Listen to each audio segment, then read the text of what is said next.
Hi hello friends, welcome to my channel. Friends, ఈరోజు సీరియల్లో ఏం జరగబోతుందో తెలుసుకుందామా? ఇక స్టోరీలోకి వెళ్ళినట్లయితే ఈరోజైతే రామచంద్రయ్య కూతురే రాధ అన్న నిజం తెలుసుకోబోతుంది.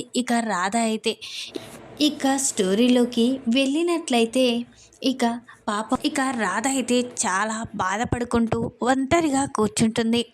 అప్పుడే విక్కీ అయితే ఆ ఇంట్లోకైతే వస్తాడు. రాధా రాధా అని అరుస్తూ ఉంటాడు. అప్పుడే రాధ ఎక్కడ కనిపించకపోవడంతో ఇదేంటి, రాధ లేదేంటి అని అమ్మ అమ్మ అని అరుస్తూ ఉంటాడు. అప్పుడే సునంద విక్కీ దగ్గరికి వస్తుంది. అప్పుడే ఏంట్రా విక్కీ అని అనగానే, రాధ ఎంత పిలిచినా రావడం లేదేంటమ్మా, రాధ బయటికి ఏమైనా వెళ్ళిందా అని అడుగుతూ ఉంటాడు. అప్పుడే సునంద, లేదురా, జరిగిన అవమానానికి ఎక్కడ కూర్చుందో పాపం ఆ అమ్మాయికి ఈ ఇంట్లో అన్ని అవమానాలే ఎదురవుతున్నాయి. ఆ అమ్మాయిని చెడుగా చేసి అందరూ చూస్తున్నారు. దమయంతి అయితే ఈరోజు రాధని బయటికి గెంటేయాలని చూసింది అని అంటూ ఉంటుంది. సునంద అయితే అప్పుడే విక్రమ్ కృష్ణ, ఏంటమ్మా, ఏం జరిగింది, అసలు ఏం మాట్లాడుతున్నావు, రాధని బయటికి గెంటేయాలని చూడడం ఏంటి అని అనగానే జరిగిందంతా చెప్తుంది సునంద అయితే. అది విన్న రాధ గురించి విన్న విక్రమ్ కృష్ణ చాలా బాధపడుతూ ఉంటాడు. వెంటనే, అమ్మ రాధ ఎక్కడుందమ్మా అని అనగానే, ఎక్కడో ఒక చోట ఉంటుందిరా, వెతుకు అని అనగానే విక్రమ్ కృష్ణ రాధ కోసం వెతుకుతూ ఉంటాడు. అదే సమయానికి బయట ఒంటరిగా కూర్చొని ఉంటుంది రాధ అయితే. అది చూసిన విక్రమ్ కృష్ణ వెంటనే రాధ దగ్గరికి పరిగెత్తుకుంటూ వస్తాడు.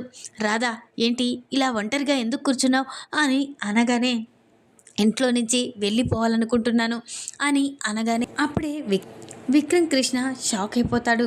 ఏంటి రాధా, ఏం మాట్లాడుతున్నావు, ఇంట్లో నుంచి వెళ్ళిపోవడం ఏంటి అని అనగానే, చాలు, ఈ అవమానాలు చాలు, నా నా గురించి తప్పుగా మాట్లాడుకుంటున్నారు, నిజంగానే నన్ను అనుమానిస్తున్నారు, లేదు ఇక్కడ ఉండలేను, ఈ అవమానం పడకుండా ఈ ఇంట్లో ఉండలేను, వెళ్ళిపోతాను అని రాధ అనగానే, ఏంటి రాధా, ఇంత పెద్ద నింద నీపై మోసు నువ్వు ఇంట్లో నుంచి వెళ్ళిపోవాలనుకుంటున్నావా, లేదు, నువ్వు ఇంట్లో ఉండాలి, ఖచ్చితంగా ఆ దుర్గా గురించి నేను అందరి ముందు ఆ నిజాన్ని బయట పెడతాను, దుర్గా ఎలాంటి వాడు, అసలు వాడు ఈ విధంగా ఎందుకు చేస్తున్నాడో తెలుసుకొని నేను అందరి ముందు నువ్వు ఏ తప్పు చేయలేదని నిరూపిస్తాను, నువ్వు ఎక్కడికి వెళ్ళనవసరం లేదు అని విక్రమ్ కృష్ణ అనగానే రాధ చాలా బాధపడుతూ, ఎలా ఉండాలి, రోజు రోజుకు నిజంగానే నా క్యారెక్టర్ దిగజారిపోయినట్లు నాకు అనిపిస్తుంది అని అంటూ ఉంటుంది.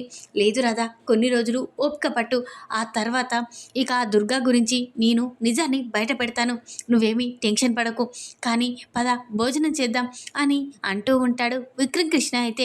అప్పుడే అక్కడికైతే రామచంద్రయ్య వస్తాడు. వెంటనే, ఏంటమ్మా, ఇంట్లో వాళ్ళు అన్న మాటలకి బాధపడుతున్నావా అని అంటూ ఉంటారు. బాధపడకుంటే ఏం చేయాలి, అందరూ నిజంగానే నేను తప్పు చేశాను అని అంటున్నారు, నా మనస్సాక్షికి తెలుసు నా గురించి అని అంటూ ఉంటుంది రాధ అయితే. అప్పుడే రామచంద్రయ్య అయితే, అమ్మ నీ గురించి నాకు కూడా తెలుసమ్మా, నువ్వు ఎలాంటి దానివో నాకు తెలుసు, నువ్వు బాధపడకమ్మా అని అంటూ ఉంటాడు రామచంద్ర అయితే.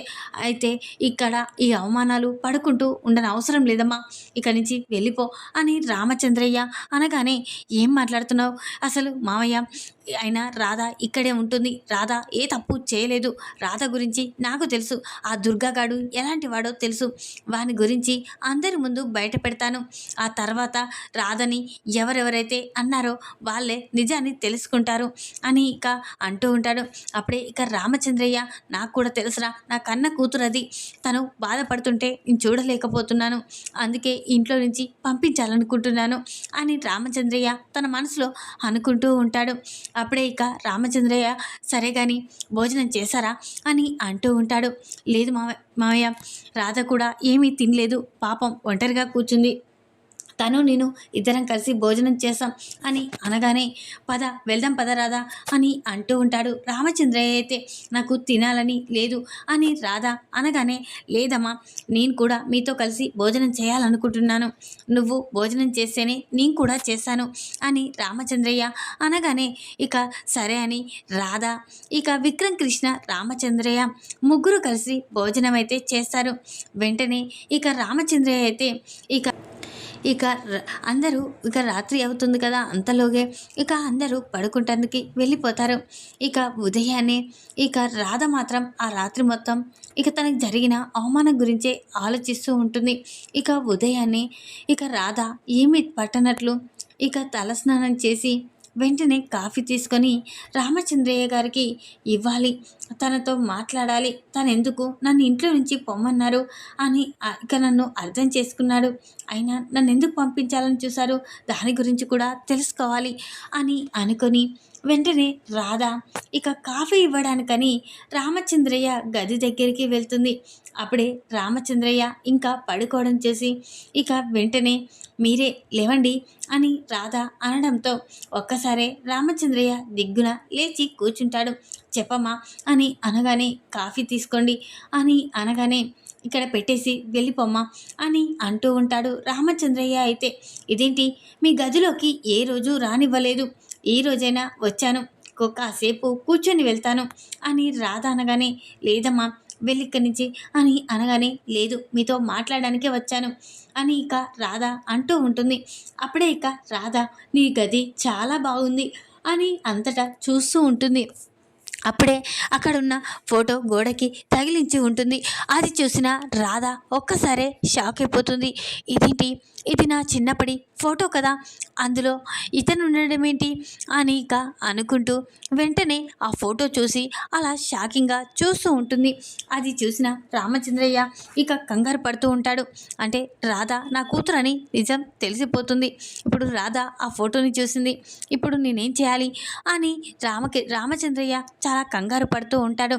అప్పుడే ఇక రాధ అయితే ఏంటండి ఏంటి ఈ ఫోటో నాది కదా, అందులో మీరు కూడా ఉన్నారేంటి అని ఇక నిలదీస్తూ ఉంటుంది రాధ అయితే. అప్పుడే ఇక ఆ ఫోటోలో నేను కూడా ఉన్నాను, అది నా చిన్నప్పటి ఫోటో అని ఇక అనగానే అయినా మీరేంటి నా చిన్నప్పటి ఫోటోలో మీరున్నారు అని రాధ అంటూ ఉంటుంది రామచంద్రయ్యని. అప్పుడే రామచంద్రయ్య ఇక చాలా కంగారు పడుతూ ఉంటాడు. ఏంటమ్మా ఇక నీతో నేను ఫోటో దిగడం ఏంటి, నువ్వు నాకు ఇప్పుడే తెలుసు అని అనగానే లేదు ఇది నా చిన్నప్పటి ఫోటో, అలాంటిది నా దగ్గర కూడా ఉంది, నీకు చూపిస్తాను అని రాధ అనగానే అప్పుడే రామచంద్రయ్య ఇక నీవు నాకు ఒక మాట ఇవ్వాలమ్మా అని అంటూ ఉంటాడు. అప్పుడే ఇక రాధ అయితే ఏంటి నీకు మాట ఏంటి అని ఇక అనగానే నువ్వు ఈ నిజాన్ని ఎవరికి చెప్పనని మాట ఇవ్వాలి అని అనగానే అప్పుడే సరే నేను ఎవరికి చెప్పను, ఏంటో చెప్పండి అని ఇక అంటూ ఉంటుంది. ఇక అంటూ ఉంటుంది రాధ అయితే. అప్పుడే ఇక రామచంద్రయ్య అయితే అమ్మ నీ పేరు మేఘన, అసలు నీ పేరు రాధ కాదు అని అనగానే అప్పుడే రాధ షాక్ అయిపోతుంది. ఏంటి ఏం మాట్లాడుతున్నారు, నా పేరు రాధ, మా అమ్మ నాన్న పెట్టిన పేరు అని అనగానే లేదమ్మా నీ పేరు మా నుండి దూరమైనప్పుడు నీ పేరు మేఘన, నిన్ను ముద్దుగా చిట్టి అని పిలిచేవాళ్ళం అని అనగానే రాధ షాక్ అయిపోతుంది. ఏంటండి నేను చిన్నప్పుడు మీ దగ్గర ఉండడం ఏంటి అని అనగానే అమ్మ నువ్వు ఉండడం కాదు నా కన్నా కూతురువమ్మా అని చెప్పగానే రాధ ఒక్కసారి షాక్ అయిపోతుంది. ఏంటి ఏం మాట్లాడుతున్నారు, నేను మీ కూతురు కావడం ఏంటి అని అనగానే అవునమ్మా నువ్వు నా కూతురువి, నా రక్తం పంచుకొని పుట్టిన కూతురువి అని ఇక చెప్పగానే అప్పుడే రాధ ఒక్కసారి షాక్ అయిపోతుంది. ఏంటండి ఏం మాట్లాడుతున్నారు, అయినా మా అమ్మ నాన్నలు మా ఇంటి దగ్గర ఉన్నారు, మా నాన్న ఇప్పుడు జైలుకు వెళ్ళాడు, మా నాన్న మా అమ్మ నాకున్నాక మీరు అమ్మ మీ నాన్న మీరు నాన్న కావడం ఏంటి అని అంటూ ఉంటుంది. అవునమ్మా చిన్నప్పుడు అనుకోకుండా యాక్సిడెంట్ అయ్యి నువ్వు అనుకోకుండా ఒక నూతిలో పడిపోయావు, ఇక అప్పుడు ఇక మా నుండి దూరం అయ్యావు, ఆ తర్వాత ఇక సీనయ్యకి నువ్వు దగ్గర అయ్యావు, వాళ్ళు ఇక నిన్ను తీసుకువెళ్ళి ఇంత పెద్దదాన్ని చేశారు అని చెప్పగానే రాధ షాక్ అయిపోతుంది. ఏంటండి ఏం మాట్లాడుతున్నారో నాకు అసలు అర్థం కావడం లేదు. అవునమ్మా అనుకోకుండా మేము కారులో వెళ్తున్నాము, ఆ కారులో వెళ్తూ ఉండగా కార్ బ్రేక్ ఫెయిల్ కావడంతో ఆ పక్కనే ఉన్న ఇక నూతిలో నువ్వు కాలు కార్లో నుంచి అందులో పడిపోయావు. ఇక మీ అమ్మ మాత్రం అక్కడికక్కడే మృతి చెందింది. నేను, నీ బావ, మీ బావ విక్రమ్ మాత్రమే ఇక బ్రతికి బయటపడ్డాము. కానీ నువ్వు కూడా చనిపోయావు అనుకున్నాము. కానీ నువ్వు ఆ నీటిలో కొట్టుకు వెళ్ళి సీనయ్యకి దొరికి ఈరోజు మాకు ఈ విధంగా కనిపిస్తావని కల్లో కూడా అనుకోలేదమ్మా. నువ్వు చనిపోయావని ఇన్నాళ్ళుగా అనుకున్నాము. కానీ ఇంతకుముందే సీనయ్య ద్వారా ఇక నువ్వే నా కూతురు అన్న నిజం తెలుసుకున్నాను. ఈ నిజం బయట పెట్టే ముందు సీనయ్య నాకు ఒక మాట చెప్పాడు. ఇక నువ్వే నా కూతురు అని నిజం ఇంట్లో బయట పెడితే నీ ప్రాణాలకే ప్రమాదం అని చెప్పాడు. అసలు ప్రాణాలకి ప్రమాదం ఎందుకుందో, అసలు ఎవరు చేయాలనుకుంటున్నారో అవి వివరాలు తెలుసుకోలేదు. కానీ ఈ నిజాన్ని చెప్పొద్దని సీనయ్య మాట తీసుకున్నాడు. అందుకే ఈ నిజాన్ని ఇక నేను ఎవరికీ చెప్పలేదు. నా కన్న కూతురే పక్కనున్న నాన్న అని పిలిపించుకోలేని పరిస్థితి నాది. కానీ ఇప్పటికైనా అందరికీ ఇక నువ్వే నా కూతురు అని చెప్పాలని ఉంది. నువ్వు అవమానపడుతుంటే నా కళ్ళలో నీళ్లు వస్తున్నాయి. కానీ నేను చెప్పలేని పరిస్థితి అని ఇక అనగానే రాధ కళ్ళలో నీళ్లు తిరుగుతాయి. వెంటనే నాన్న అని రామచంద్రయ్యని రాధ హక్ చేసుకుంటుంది. అమ్మ రాధ అని హక్ చేసుకొని చాలా బాధపడుతూ ఉంటాడు. ఇన్నాళ్ళుగా మాకు దూరం అయ్యావమ్మా, ఇక ఇప్పటికైనా మాకు దగ్గర అవుతున్నావు అనుకునే కొద్దీ ఇక నీకు ఏవో ఒక ఆటంకాలు కలుగుతూనే ఉన్నాయి అని ఇక అంటూ ఉంటాడు. ముందుగా నాన్న, నేను చెప్పినట్లు నేను ఇద్దరం కలిసి మా నాన్న దగ్గరికి వెళ్ళాలి అని అనగానే అప్పుడే ఏంటమ్మా ఇప్పుడు సీనయ్య దగ్గరికా అని అంటూ ఉంటాడు. అవును నాన్న, సీనయ్య దగ్గరికి మా నాన్న దగ్గరికి వెళ్ళాలి, అసలు నిజమేంటో తెలుసుకోవాలి అని అనగానే ఏంటమ్మా ఈ సమయంలో మీ నాన్న దగ్గరికి వెళ్ళడం ఏంటి అని అనగానే లేదు నాన్న, నేను ఒక నిజం తెలుసుకోవాలి, పద వెళ్దాం అని అనగానే అప్పుడే సరే అని ఇక రాధ రామచంద్రయ్య ఇద్దరు కలిసి సీనయ్య ఉన్న జైలుకైతే వెళ్తారు. అప్పుడే రాధని రామచంద్రయ్యని చూసిన సీనయ్య ఒక్కసారే షాక్ అయిపోతాడు. ఇదేంటి రాధ తన కన్న కూతురని ఇక రాధ తండ్రి రామచంద్రయ్య అని రాధకి నిజం తెలిసిపోయిందా? ఇద్దరు కలిసి రావడం ఏంటి అని సీనయ్య కంగారు పడుతూ ఉంటాడు. అప్పుడే ఇక సీనయ్యని చూసిన రాధ నాన్న అని కళ్ళలో నీళ్లు తెచ్చుకుంటుంది. అమ్మ రాధ, నువ్వేంటమ్మా ఇక్కడికి వచ్చావు? నిన్ను రావద్దని చెప్పాను అని అనగానే లేదు, ఒక నిజం తెలుసుకోవడానికే వచ్చాను నాన్న అని అనగానే అప్పుడే ఇక సీనయ్య ఒక్కసారి షాక్ అయిపోతాడు. ఏంటమ్మా ఈ నిజం అని అనగానే నువ్వు నీ ద్వారానే ఇక మా నాన్న ఎవరో నాకు తెలిసింది. ఇప్పుడు నా వల్ల ఇక నేను ఈ ఇంటికి ఆ ఇంటి వారసురాలని ఇక రామచంద్రయ్య కూతురుననే నిజం ఎందుకు బయట పెట్టొద్దని చెప్పావు? నాకు ప్రాణహాని ఉందని చెప్పావు. ఎవరో నన్ను చంపాలని చూస్తున్నారని కూడా చెప్పావు. ఆ నిజం చెప్పొద్దని చెప్పావు. అది ఎవరనేది తెలుసుకోవాలి అని ఇక అనగానే అప్పుడే ఇక సీనయ్య షాక్ అయిపోతాడు. ఏమీ లేదమ్మా, ఇక వదిలే అని అనగానే తండ్రి కూతుర్లు కలిశారు, అదే చాలు అని సీనయ్య అంటూ ఉంటాడు. లేదు నాన్న, నాకు ఈ నిజం తెలియవలసిందే అని అంటూ ఉంటుంది. అప్పుడే రామచంద్రయ్య కూడా అవును సీనయ్య, నాకు కూడా ఈ నిజం తెలియాలి. నా కూతుర్ని ఎవరు చంపాలని చూస్తున్నారు? నా కూతురికి ప్రమాదం ఉందని చెప్పావు. ఈ నిజాన్ని బయట పెట్టొద్దన్నావు. అదేంటో చెప్పాలి అని రామచంద్రయ్య కూడా సీనయ్యని నిలదీస్తాడు. అప్పుడే సీనయ్య బాబోయ్య మీకు చెప్పాలి, ఖచ్చితంగా చెప్పాలి. ఇక చెప్తున్నాను విను. నీ ఇంట్లో ఉంటున్న ఆ దమయంతి మామూలుది కాదు. తన అన్నయ్యతో చేతులు కలిపి తను ఇక నీ ఫ్యామిలీని చంపాలని చూసింది. ఇక ఇప్పుడు ఈ రాధ చనిపోలేదని తెలిసి తనను కూడా ప్రాణాలు తీయాలని చూస్తుంది.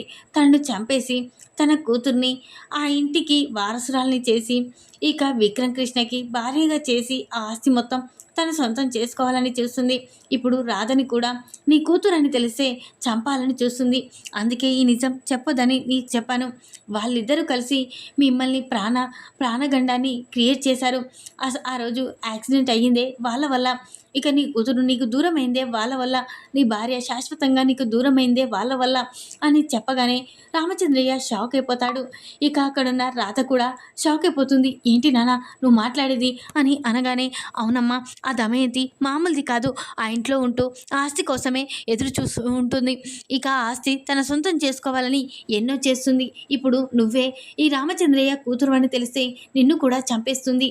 అందుకనే ఈ నిజాన్ని చెప్పొద్దని చెప్పాను అని ఇక అంటూ ఉంటాడు. సీనయ్య అయితే అప్పుడే ఇక రామచంద్రయ్య రాధని చూసి ఎలాగైనా రాధే నా కూతురని అందరికీ చెప్తాను, ఆ దమయంతిని వదిలిపెట్టను, ఆ దమయంతిని ఇంట్లో నుంచి బయటికి గెంటేస్తాను, అది నా భార్యని దూరం చేసింది, నా కూతుర్ని కొన్నాళ్ళుగా దూరం చేసింది, అలాంటి వాళ్ళని వదిలిపెట్టే ప్రసక్తి లేదు అని ఇక అంటూ ఉంటాడు. రామచంద్రయ్య అయితే అది విన్న విక్రమ్ కృష్ణ కూడా మీరు కాదు, మీరు వదిలిపెట్టినా నేను వదిలిపెట్టాను మామయ్య, ఇక వదిలిపెట్టే ప్రసక్తే లేదు అని విక్రమ్ కృష్ణ కూడా అంటూ ఉంటాడు. ఈ విధంగానైతే ఇక రామచంద్రయ్య ఇక తన గదిలో ఉన్న ఫోటో ద్వారా రాధ ఇక రామచంద్రయ్య కూతురన్న నిజాన్నైతే తెలుసుకుంటుంది. ఇక దమయంతి నిజస్వరూపం కూడా సీనయ్య ద్వారా రామచంద్రయ్య, రాధ, విక్రమ్ కృష్ణ తెలుసుకుంటారు. ఈ విధంగానైతే దమయంతిని ఏం చేయబోతున్నారో తెలుసుకుందాం మరి మరో ఎపిసోడ్లో. ఈ వీడియో కనుక మీకు నచ్చినట్లయితే లైక్ చేయండి. మరిన్ని వీడియోల కోసం ఛానల్ని సబ్స్క్రైబ్ చేసుకోండి ఫ్రెండ్స్. Thanks for watching.